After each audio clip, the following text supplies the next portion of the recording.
नमस्कार दोस्तों, कैसे हैं आप सभी। आशा करता हूँ कि आप लोग स्वस्थ और सुरक्षित होंगे। चलिए, आज का दिन हमारे लिए बहुत ही शुभ है। आज 14 मई 2020 है। आज का करंट अफेयर्स के बारे में हम जानकारी लेते हैं द हिंदू न्यूज़पेपर एनालिसिस। तो आज का हमारा पहला पॉइंट है दोस्तों, चीन ने हाल ही में FIDE ऑनलाइन नेशन कप जीता है। भारत इसमें 5वें नंबर पर आता है। अमेरिका और चाइना के बीच में फाइनल मैच हुआ था, जिसमें अमेरिका पहले राउंड में आगे चल रहा था, दूसरा राउंड ड्रॉ हो गया और तीसरा राउंड में ज़्यादा पॉइंट के चलते चाइना ये मैच जीत चुका है। $1,80,000 इसका विनर प्राइस था। तो चाइना ने इस मैच को जीतकर एक कामयाबी हासिल किया। चलिए बात करते हैं हमारे दूसरे पॉइंट के बारे में। चाइना के बारे में कुछ बात कर लें पहले। बीजिंग यहाँ की कैपिटल है, 22 प्रोविंस है यहाँ।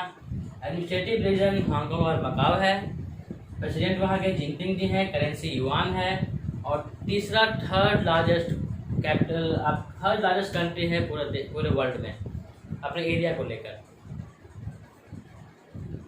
आइए हमारे सेकंड पॉइंट पे। WHO ने हाल ही में देशों को मजबूत संपर्क अनुरेखण स्थापित किए बिना अपनी अर्थव्यवस्था के लिए फिर से खोलने के लिए चेतावनी दी है। WHO ने कहा है कि वो देश जो अपने अर्थव्यवस्था को लेकर अपने मार्केट वगैरह खोलना चाह रहे हैं या अपने अर्थव्यवस्था को सुधारने के लिए फिर से देश को लॉकडाउन से ख़त्म करना चाह रहे हैं, तो उसे उन्होंने चेतावनी दी है कि पहले आप अपने कोविड-19 को लेकर अपने देश में बाकी जो भी अनुरेखण है उसको थोड़ा सुरक्षित कर लें, उसके बाद आप ये सारा लॉकडाउन ब्रेकआउट करें। चलिए बात करते हैं WHO के बारे में। WHO का हेडक्वार्टर जिनेवा है, जो स्विट्जरलैंड में है। आइए बात करते हैं हमारे तीसरे पॉइंट के बारे में।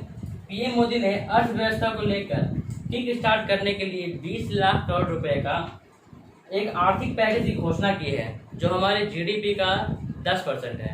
हमारा GDP अभी 2.94 ट्रिलियन है, जो अभी पूरे वर्ल्ड में 5वें नंबर पर आता है। पहले नंबर पर USA आता है, जो $21 ट्रिलियन है। चलिए बात करते हैं चौथे पॉइंट के बारे में। यूपी सरकार के डाक विभाग ने एक ही दिन में अधिक से अधिक संख्या में लोगों के पास करेंसी जुगाड़ करने के लिए या करेंसी प्रदान करने के लिए एक नया विश्व रिकॉर्ड बनाया है। उन्होंने एक ही दिन में मैक्सिमम कैश ट्रांसफर 30 करोड़ रुपए का कैश ट्रांसफर करके एक नायाब ही मतलब कुछ इस तरह का कुछ करिश्मा किया है कि एक रिकॉर्ड बनाया है कि मैक्सिमम कैश ट्रांसफर 30 करोड़ का एक ही दिन में उन्होंने किया है। और ये उन्होंने AEE एनेबल्ड पेमेंट सिस्टम के द्वारा उन्होंने डाक विभाग ने करके दिखाया है। चलिए कुछ बात कर लेते हैं यूपी के बारे में। यूपी 24 जनवरी 1957 में गठित हुआ था। लखनऊ वहाँ का कैपिटल है। 75 डिस्ट्रिक्ट है वहाँ। गवर्नर अभी आनंदीबेन पटेल जी हैं। CM योगी नाथ जी वहाँ के CM है। विधानसभा की 403 सीटें हैं। लोकसभा की 80 सीटें हैं और राज्यसभा की 31 सीटें हैं। नेशनल पार्क के बारे में कुछ बात करें यूपी के as examination point of view. तो एग्जामिनेशन पॉइंट ऑफ व्यू वहाँ पे ऐसे तो वहाँ 6 से 7 नेशनल पार्क हैं, but examination point of view की मैं बात करता हूँ तो वहाँ 3 ही ज़्यादातर क्वेश्चन एग्जाम में पूछे जाते हैं। वो 3 नेशनल पार्क हैं: Dudhwa national park, Pilibhit tiger reserve and wild life sanctuary, और तीसरा है हमारा Mahavir Swami wild life sanctuary. तो ये हमारे एग्जामिनेशन पॉइंट ऑफ व्यू के हिसाब से नेशनल पार्क हैं 3 जो एग्जाम में ज़्यादातर पूछे जाते हैं। वैसे वहाँ पे 3-4 और नेशनल पार्क हैं जिन्हें उतना मतलब प्रिविलेज नहीं दिया जाता है, बस ये तीनों ज़्यादा प्रिविलेज दिया जाता है क्योंकि ये थोड़े एरिया वाइज बड़े हैं और इनमें उस तरह का माहौल भी है कि ये थोड़ा अच्छा लगता है देखने में। चलिए ये था हमारा आज का ये 4 पॉइंट। अब चलिए हम अगले पॉइंट के बारे में, 5वें पॉइंट के बारे में बात करते हैं। तो आइए हम बात करते हैं अपने 5वें पॉइंट के बारे में। हाल ही में सुंदरम मेडिकल फाउंडेशन और IIT मद्रास के साथ हाल ही में TVS ग्रुप ने ऑटोमोबाइल कंपनी ने कम लागत स्वचालित श्वसन सहायता प्रदान करने के लिए सुंदरम बेंटांगो किट बनाया है। और ये ऑटोमेटेड रेस्पिरेटरी असिस्टेंट डिवाइस है जो जिसे कहा जाता है सुंदरम बेंटांगो। तो ये TVS ग्रुप ने सुंदरम मेडिकल फाउंडेशन और IIT मद्रास के साथ मिलकर बनाया है। चलिए हमारे नेक्स्ट पॉइंट पे चलते हैं। CBSE के नए अध्यक्ष के रूप में मनोज आहूजा जी को चुना गया है, जो अभी करंट लबसना जो कि Lal Bahadur Shastri national academy of Lal Bahadur कहाँ है आपका गया LBS Lal Bahadur Shastri national academy of administration जहाँ हमारे IAS और IPS ट्रेनिंग होती है, कैडेट की ट्रेनिंग होती है। वो सेंटर हमारी मसूरी में है, लवसना। वहाँ के अभी स्पेशल डायरेक्टर हैं, जो उन्हें अब CBSE का हेड बनाया गया है। और अभी प्रेजेंट CBSE के जो चेयरमैन हैं वो अभी हैं अनीता करवाल जी, जो उन्हें रिप्लेस करके मनोज आहूजा जी को अभी वहाँ का चेयरमैन बनाया गया है। चलिए कुछ बात करते हैं अब नेक्स्ट पॉइंट पे। हाल ही में डी ग्रेगोरिया को 2018 डोपिंग मामले के समापन के बाद 7 साल के लिए प्रतिबंध लगा दिया गया। यह एक साइकिलिंग खेल से रिलेटेड ये खिलाड़ी थे, जो डोपिंग के मामले में उन्हें 4 साल के लिए बैन लगा दिया गया है। आइए हमारे नेक्स्ट पॉइंट पे चलते हैं। संदेश एन बाला देवी को भारत फुटबॉल फाउंडेशन ने IAF के द्वारा, ऑल इंडिया फुटबॉल फेडरेशन के द्वारा इस वर्ष अर्जुन पुरस्कार के लिए नामांकित किया गया है। हमारे जितने भी खेल हैं, हर एक खेल से कुछ 2-3 खिलाड़ी के नाम नामांकित किए जाते हैं। तो इस साल फुटबॉल फेडरेशन ने, ऑल इंडिया फुटबॉल फेडरेशन ने संदेश एन बाला देवी जी को नामांकित किया है। चलिए कुछ बात करते हैं हमारे बहुत ही प्रेस्टिजियस अवार्ड है अर्जुन अवार्ड के बारे में। Arjun award ministry of youth affairs and sports authority, government of India के द्वारा दिया जाता है। 1961 में इसका गठन हुआ था और अर्जुन अवार्ड में 5 लाख तक की कैश दी जाती है और साथ में उन्हें अर्जुन जी का स्टैचू और स्क्रॉल दिया जाता है। तो ये था हमारा अर्जुन अवार्ड का एक छोटा सा स्क्रिप्ट, उसके बारे में जानकारी। अब चलिए बात करते हैं अपने नेक्स्ट टॉपिक के बारे में।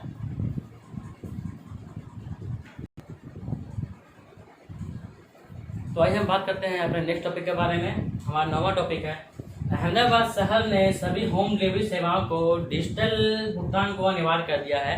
क्योंकि अब उन्होंने कहा है, वहाँ की सरकार ने कहा है कि अब हम जितने भी सेवाएं चलाएंगे, जो भी हम ट्रांजेक्शन करेंगे वो हम ऑनलाइन करेंगे। ऑफलाइन की सुविधा वहाँ बंद कर दी गई है। कोविड-19 से बचने के लिए यह चलाया गया है अभियान। COD वहाँ का अवेलेबल नहीं है, कैश डिलीवरी वहाँ कुछ नहीं लिया जाएगा। जो भी जितने भी आपको सामान लाना है, ले आना है, सब आपको ऑनलाइन पेमेंट करना होगा। तो अहमदाबाद शहर ने इस अभियान को चलाया है। चलिए कुछ बात कर लेते हैं अहमदाबाद गुजरात के बारे में। गुजरात शहर के बारे में 1 मई 1960 को इसका गठन हुआ था। गांधीनगर वहाँ का कैपिटल है।